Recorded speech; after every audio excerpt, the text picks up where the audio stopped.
2 semanas antes do Natal, ela acordou mais lúcida do que tinha estado em dias. Helena, chamou. E sua voz estava diferente, urgente. Tô aqui. Preciso te pedir uma coisa. Sentei na cama ao seu lado, segurei sua mão, tão fina agora que parecia que poderia quebrar.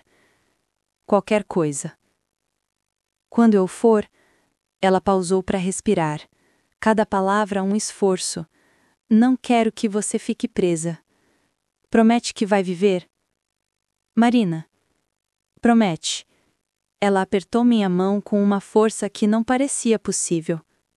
Promete que vai deixar alguém te amar de novo, que vai sentir fome pela vida. As lágrimas escorriam pelo meu rosto. Eu prometo. Ela relaxou, como se aquele pedido tivesse exigido tudo que ainda tinha. Obrigada, sussurrou, por me deixar amar você. O privilégio foi meu. Ela sorriu e por um breve momento vi a Marina que conheci no metrô, aqueles olhos intensos, aquele sorriso que acendia o mundo. Depois dormiu, e quando acordou novamente, não estava mais totalmente lá. Véspera de Natal. Marina estava numa cadeira de rodas agora. Não conseguia mais andar sozinha, mas insistiu em ir à missa de galo na igreja, perto do apartamento dela. Não éramos religiosas nenhuma nem outra, mas havia algo na tradição, na beleza dos cânticos, que ela queria experimentar, mais uma vez. Célia ajudou a vesti-la. Escolhemos um vestido vermelho que ela adorava e o lenço de seda com estampa de girassóis.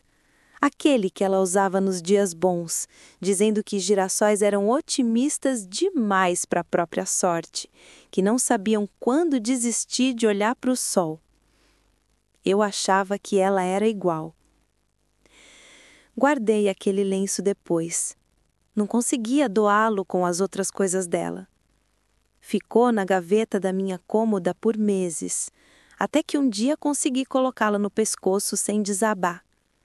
Agora a uso às vezes, nos dias difíceis, quando preciso lembrar da teimosia dela em continuar olhando para o sol, mesmo quando a escuridão chegava. A igreja estava lotada. Famílias inteiras, crianças correndo pelos corredores, o cheiro de incenso e velas. Encontrei um espaço perto do fundo, onde conseguia acomodar a cadeira de rodas. Sentei ao seu lado, segurando sua mão, tão fina, tão frágil. E observei as lágrimas escorrerem pelo rosto dela enquanto o coral cantava Noite Feliz. Obrigada, sussurrou, por me dar mais um Natal. Você vai ter mais, insisti, mas nós duas sabíamos a verdade. Ela virou o rosto para mim e havia tanta paz nos olhos dela. Já tive esse contigo. É mais do que eu sonhei. Ela morreu 2 dias depois. Havia acordado ofegante de madrugada, a dor atravessando as doses de morfina como se não fossem nada. Célia estava tirando a noite de folga, então era só eu e Marina no apartamento silencioso. Liguei para a médica paliativista. Ela veio em meia hora, ajustou a medicação e o olhar que me deu dizia tudo. Horas, não dias. Vou voltar mais tarde para checar, disse ela, tocando meu ombro. Me liga se precisar antes disso. Deitei ao lado de Marina na cama que compartilhávamos. O sol da manhã entrava pela janela, fazendo o quarto brilhar com aquela luz dourada que ela tanto amava. Peguei o exemplar surrado de A Paixão segundo GH e comecei a ler em voz alta. No meio de uma frase, senti sua mão apertar a minha levemente. Olhei para seu rosto e vi que ela estava sorrindo. Helena, murmurou, e sua voz era quase inaudível. A fome valeu a pena. Marina, não! Ainda não, por favor! A fome. Sua voz falhou. Seus olhos fecharam. Vale a pena. Seu peito subiu uma vez, 2 vezes. E então parou. Segurei seu corpo por horas, o livro esquecido ao meu lado. Balançava para frente e para trás, sussurrando seu nome. Uma prece, uma maldição, a única palavra que ainda tinha significado. Quando a médica voltou, gentil, mas firme, me fez soltar. Célia apareceu de algum lugar, me envolveu num cobertor, colocou chá quente nas minhas mãos. As horas seguintes foram um borrão de telefonemas, papelada, a agência funerária. Mas tudo o que eu conseguia ver era Marina, deitada naquela cama, finalmente em paz. Finalmente livre da dor. Finalmente livre. O funeral foi pequeno. Alguns colegas de trabalho dela, ex-alunos, conhecidos, seus pais que vieram de Florianópolis e que olharam para mim com uma mistura de confusão e dor quando me viram. Ela nunca tinha contado para eles sobre nós. A mãe dela era uma mulher bonita, com os mesmos olhos de Marina, aqueles olhos que mudavam de cor. Ela veio até mim depois da cerimônia, enquanto as pessoas se dispersavam. Você era a amiga da nossa filha? Hesitei. Como explicar que tinha sido mais que isso? Como dizer que tinha sido tudo? Sim, disse. Era muito próxima dela.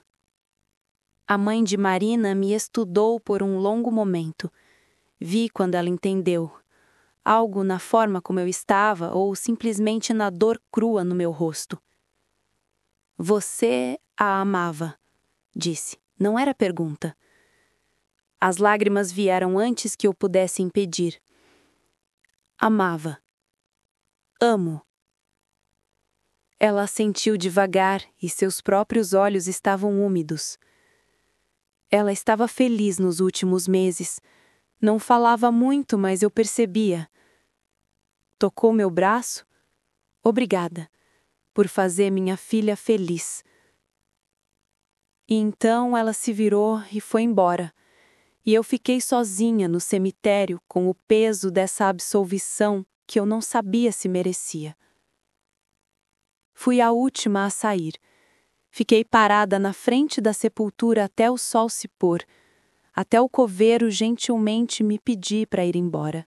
Os primeiros meses foram um buraco negro. Acordava, ia trabalhar, voltava para casa. Funcionava no automático. Os sócios notaram que algo estava errado, mas atribuíram ao término com Paulo, que ironicamente tinha ligado quando soube do funeral, oferecendo condolências por uma amiga que eu tinha perdido. À noite, sozinha no meu apartamento, eu relia os livros que Marina tinha me dado. Traçava as margens que ela tinha anotado com aquela letra miúda e inclinada.